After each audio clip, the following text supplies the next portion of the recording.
Sinyo nagalit sa ibang MC na ginagamit ang salitang battle lang to para maging walang iya at bastos sa stage. Badang binara naman ang sinabi ni Sinyo at binalik nito ang ginawa niya kay Ann Mateo. Sa era ngayon ng flip top ay malaki na yung ebolusyon na nangyari. Kung ikukumpara sa mga early years nito, makikita naman natin na sobrang laki na ng mga in-improve ng MC pagdating sa kanilang style, way ng pagsulat, paghanap ng reference at angle, at yung pagtaas ng quality ng material na bara para sa kalaban. Pero sa evolusyon na ito, marami pa rin naman MC ang iba't ibang style sa battle. May mga purong jokes na naglilin sa kanilang creative na patawang linya, may mga MC na more on serious at reliant sa kanilang heavy bars at lines, may mga horrorcore style, all-around MC, at syempre dito rin papasok ang mga MC na brutal at talagang pinapanalo ng kanilang dark humor. Sa post nga ni Sinyo ay naglabas ito ng saloobin kung saan sinasabi niya dito na ginagawa lang excuse ng mga MC ang salitang battle lang to para mangupal at mambastos ng kalaban sa stage. Apakasupot talaga ng palusot na battle lang po, kaya daming battle MC na nagiging coops eh. Alam kasi nilang nakakapagtago sila sa salitang yan. Dalhin nyo yung angas nyo hanggang pagbaba ng stage, hindi yung titiklop na kayo pag off-cam na. Sa post na ito ni Sinyo, ay nagkaroon naman ng komento si Badang tungkol dito. At binalik niya yung ginawa ni Sinyo sa laban nila ni Shehi noong Round 7, kung saan buong 3 rounds nga ay dinamay nito si Ann B. Mateo. Repa, nung binastos mo si Ann at idedemanda ka ng nanay, battle lang yun, di ba? Babastusin ko yan ng buong magdamag tulad ng ginawa mo sa girlfriend ni Kamandag. Yung girlfriend mo minamanyak ng iba. Halos mga katropa mo pa. Mismo ngang si Arik umamin na. Ayun, floating. Oo, nagbebenta kami ng damit para meron silang masuot. Di naman sila tulad ni Ann eh. Kaya nagiging mabenta, walang saplot. Kasi okay lang naman kung titirahin ko si Ann, di ba? Kasi di naman bago sa'yo pag tinitira siya ng iba. Nakakatapos niya lang akong blowjobin nung nag-first kiss kayo. O baka siloso ka, bro. 3 hours lang naging kami. Yun lang kasi yung kasya sa budget ko. Kaya naman, talagang sinulit ko ng gusto.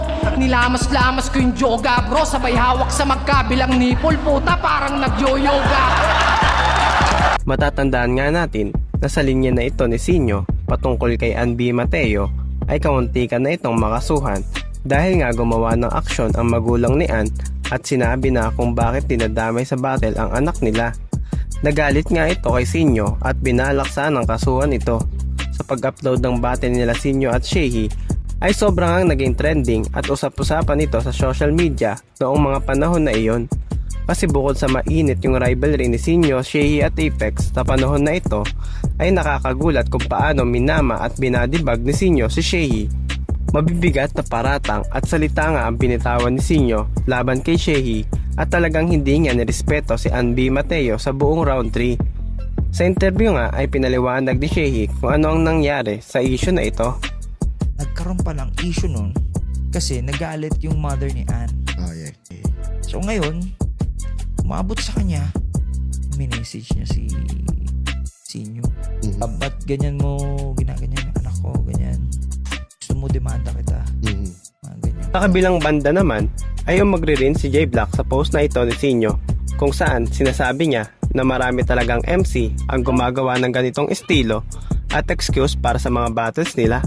Sinabi niya dito na dapat maging responsable ang mga MC dahil kung ano man ang sabihin nila ay pwedeng makaapekto sa kanilang kalaban.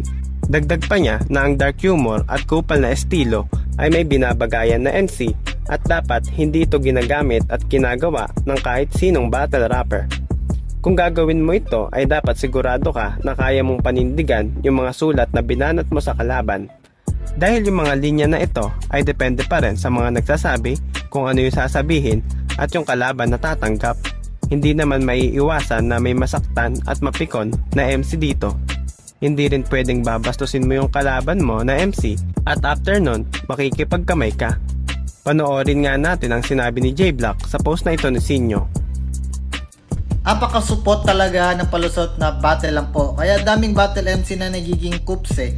Alam kasi nila makakapagtago sila sa salitang yan. Dalhin nyo yung angas nyo hanggang pagbaba nyo ng stage, hindi yung titiklop na kayo pag off cam na.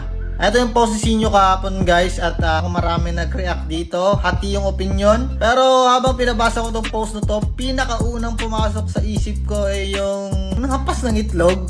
Yun yung mga level ng kakupalan na sumusobra na guys. Mga ganon yung naalala nyo dati yung labas mo na yung Bible, magdasal, pagsimula pwede pasampal, mga ganong klase ng kakupalan guys. So ayun, para sa akin kasi yung kupal na estilo ay may binabagayan din kasi.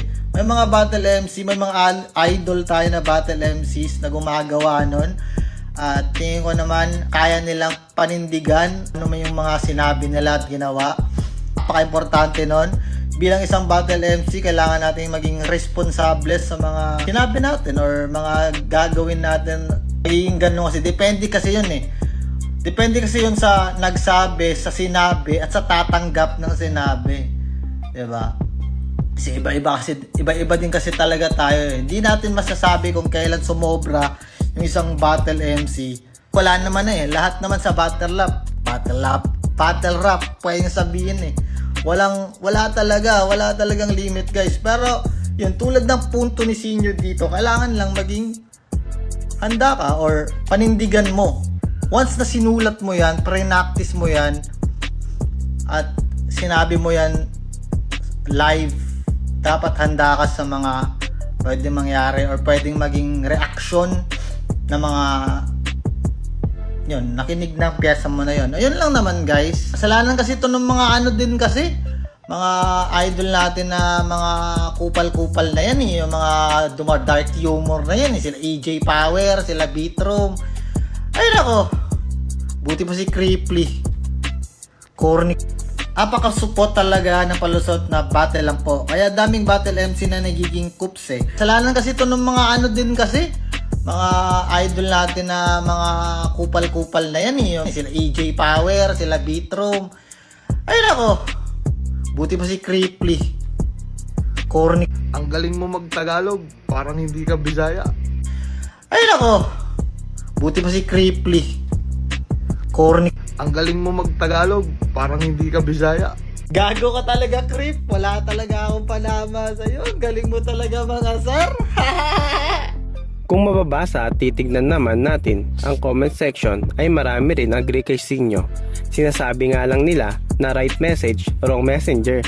Dahil na lang din sa mga past battle ni Sinyo sa kanyang karir ay bumanat din siya ng mga below the belt na linya na hindi na mabubura sa isip ng mga tao. Kaya kayo mga boss, anong opinion nyo sa video na ito? Tama lang ba ang sinabi ni Sinyo na dapat lang mapanindigan ng battle MC yung sasabihin nila during battle? O pwede pa rin maging walang hiya sa battle pero magkaibigan pa rin off cam? Comment down below lang mga boss at babasahin natin lahat ng opinion nyo para sa video na ito. Huwag nyo rin kakalimutan suportahan at mag-subscribe sa aming channel para maging updated kayo sa mga ilalabas at i-upload naming video.